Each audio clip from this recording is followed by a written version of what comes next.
Hello guys, welcome to my YouTube channel maths blue ideas. तो देखिए, आज जो हम लोग इस वीडियो में पढ़ेंगे वो क्या पढ़ेंगे, पोषण पढ़ेंगे यानी न्यूट्रिशन पढ़ेंगे। ये हम लोग जानेंगे कि न्यूट्रिशन कितने टाइप के होते हैं। आप लोग पूरे वीडियो को अंत तक देखिएगा, एक एक टॉपिक आपको बिल्कुल समझ में आएगा, ये मेरी गारंटी है। तो चलिए देखिए, पढ़ना शुरू करते हैं। देखिए, सबसे पहला टॉपिक है पोषण। क्या होता है पोषण? देखिए, पोषण किसे कहते हैं? तो पोषण हम उसे कहते हैं जो भी कुछ हम जो है खाने के रूप में लेते हैं और जिससे हमारे शरीर में जो है कुछ ना कुछ न्यूट्रिशन मिलता है, यानी कुछ ना कुछ हमारे शरीर को जो है जैसे कि प्रोटीन, वसा, कार्बोहाइड्रेट, ये सारा चीज मिलता है। ये हमारा क्या कहलाता है? पोषण कहलाता है। क्या कहलाता है? पोषण कहलाता है। जैसे मान लीजिए आप जो है चावल खाए तो उससे क्या मिल गया आपको? कार्बोहाइड्रेट मिल गया। कार्बोहाइड्रेट मिल गया तो वो हमारे शरीर के लिए क्या है? इंपॉर्टेंट है ना। तो अगर ये हमारे शरीर के लिए इंपॉर्टेंट है तो हम जो भी कुछ आहार के रूप में लेंगे वो सारा चीज हमारा क्या कहलाएगा? पोषण कहलाएगा। तो आप लोग वीडियो को पूरे अंत तक देखिएगा और रेगुलर देखिएगा। हर एक टॉपिक का जो है आपको सीक्वेंस वाइज जो है आपको वीडियो मिलता रहेगा। अगर आपको कोई समझ में दिक्कत होगा तो आप कमेंट जरूर कीजिएगा। तो चलिए समझना शुरू करते हैं। तो पोषण आपको समझ में आ गया। अब ये पोषण दो टाइप के होते हैं। कितने टाइप के होते हैं? दो टाइप के होते हैं। पहला को कहते हैं स्वपोषण। क्या कहते हैं? स्वपोषण कहते हैं, स्वपोषण। और दूसरा को कहते हैं परपोषण। क्या कहते हैं? परपोषण, परपोषण, या इसे विषम पोषण भी कह सकते हैं। अब देखिए, स्वपोषण किसे कहेंगे? तो स्वपोषण हम उसे कहते हैं जो अपना भोजन खुद ही बना लेता है। अपना एक क्या होता है? स्वपोषण, और दूसरा क्या होता है? प्रपोषण। स्वपोषण किसे कहते हैं? तो जो अपना खुद ही भोजन प्रिपेयर कर लेता है, जो अपना भोजन स्वयं बनाता है। यानी यहां हम लिख सकते हैं अपना भोजन, जो अपना भोजन स्वयं बनाता है। क्या करता है? स्वयं बनाता है, उसे क्या कहेंगे? स्वपोषण, या फिर ऑटोट्रॉपिक न्यूट्रिशन, और इसे हेटेरोट्रॉपिक न्यूट्रिशन कहते हैं। अब देखिए, परपोषण में कौन आएगा? तो जो अपना भोजन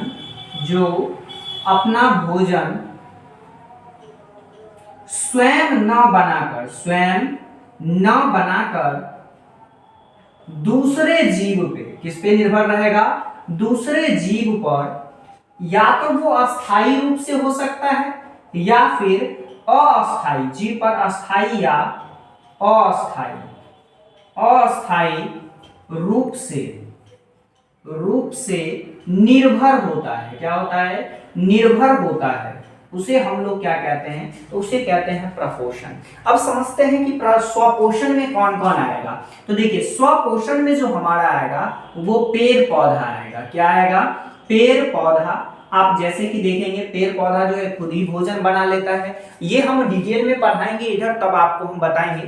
पहले ये देखिए कि प्रपोषण में क्या आएगा। तब प्रपोषण में जैसे कि जीव है, हम लोग आ जाएंगे। क्या आ जाएंगे?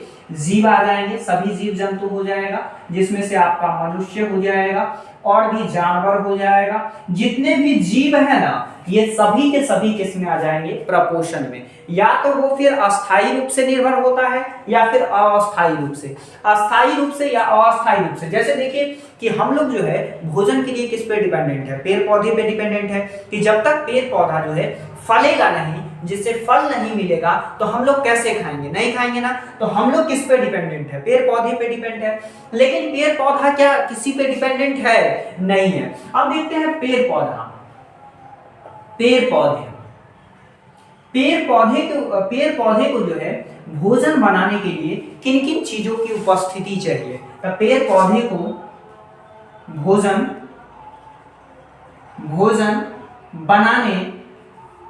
बनाने के लिए उपस्थित घटक, इसे कौन कौन सा घटक चाहिए ताकि ये अपना भोजन जो है इजिली बना पाए? तो देखिए, सबसे पहले इसे चाहिए सूर्य का प्रकाश। क्या चाहिए? सूर्य का प्रकाश। अब कहिएगा कि सर कभी कभी तो सूर्य निकलता भी नहीं है ठंड के दिन में, तो क्या ये अपना भोजन बना पाएगा? बिल्कुल बना पाएगा। क्योंकि अगर 1% भी अगर इसे सूर्य का प्रकाश मिल जाता है ना, तो ये क्या कर लेगा? अपना भोजन बना लेगा। तो सबसे पहला क्या चाहिए? सूर्य का प्रकाश चाहिए। दूसरा क्या चाहिए? तो दूसरा इसे क्लोरोफिल चाहिए। देखिए, पेड़ पौधा जो हरा होता है ये क्लोरोफिल के कारण ही हरा होता है। किसके कारण होता है? क्लोरोफिल के कारण। तो इसे दूसरा चीज जो चाहिए वो क्या चाहिए? क्लोरोफिल चाहिए। क्या चाहिए? क्लोरोफिल तो हर हाल में चाहिए। जब तक क्लोरोफिल नहीं होगा तब तक ये अपना भोजन ही नहीं बना पाएगा। तो क्लोरोफिल चाहिए, सूर्य का प्रकाश चाहिए। और क्या चाहिए? तो इसे जो है कार्बन डाइऑक्साइड चाहिए। क्या चाहिए? Carbon dioxide. अगर इसे कार्बन डाइऑक्साइड मिल जाता है तो ये अपना भोजन क्या कर लेगा? बना लेगा।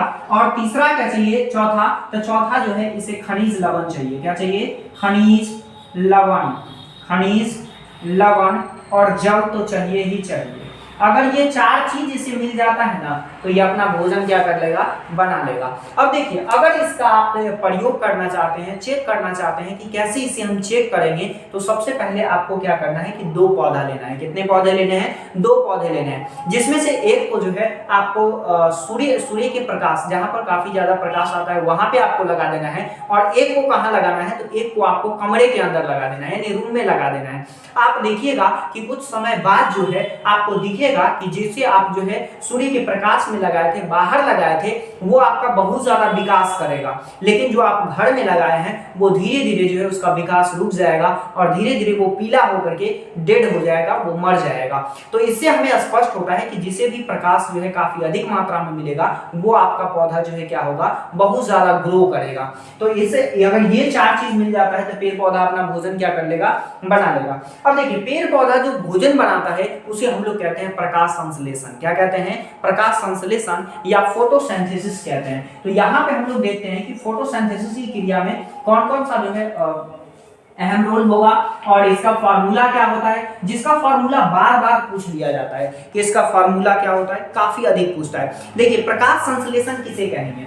तो प्रकाश संश्लेषण, प्रकाश संश्लेषण,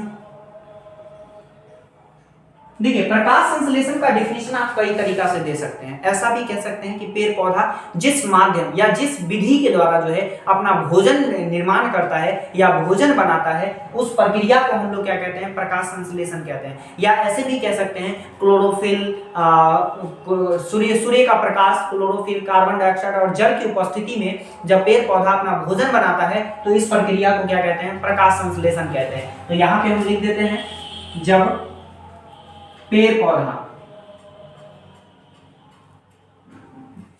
पौधा सूर्य का प्रकाश कॉमा क्लोरोफिल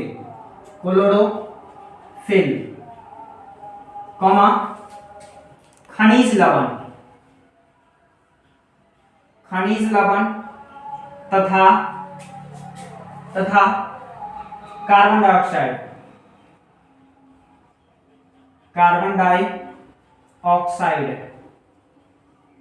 डाइऑक्साइड की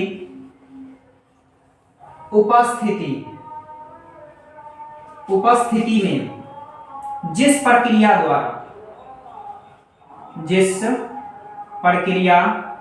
द्वारा अपना भोजन बनाता है उसे क्या कहेंगे? उसे प्रकाश संश्लेषण कहेंगे। प्रकाश संश्लेषण कहते हैं। अब देखिए, इसका क्या होता है कि इसका रासायनिक समीकरण भी होता है। क्या होता है? रासायनिक समीकरण भी होता है। तो इसका क्या होता है रासायनिक समीकरण? तो इसका रासायनिक समीकरण होता है 6, या यहां लिख देते हैं प्रकाश संश्लेषण का रासायनिक समीकरण। प्रकाश संश्लेषण का रासायनिक समीकरण, जिसे आपको याद रखना पड़ेगा कि ये जो प्रकाश संश्लेषण का रासायनिक समीकरण है वो क्या है। तो 6CO2 प्लस 6H2O। अब ये किसकी उपस्थिति में? तो यहां जो है सनलाइट चाहिए, सनलाइट, क्लोरोफिल।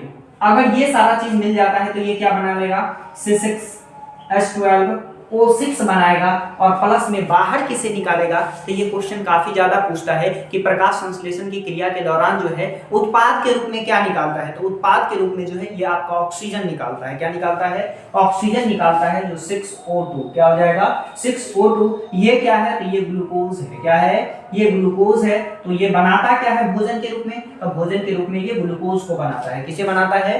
ग्लूकोज को बनाता है। और इस तरह से जो हमारा पेड़ पौधा क्या कर लेता है, भोजन का निर्माण कर लेता है और अपना जो है भोजन कर लेता है। इस प्रकार से इसे एनर्जी मिल जाता है और भोजन के रूप में क्या बनाता है? तो ग्लूकोज बनाता है। और उत्पाद के रूप में क्या निकालता है? ये क्या हो गया? तो ये जो है उत्पाद हो गया। क्या हो गया? उत्पाद, जिसका यूज हम लोग करते हैं। और ये कार्बन डाइऑक्साइड और जल की उपस्थिति लेकर के सनलाइट और क्लोरोफिल में क्या कर लेता है? ये भोजन बना लेता है। तो ये आपका प्रकाश संश्लेषण का जो है केमिकल रिएक्शन हो गया।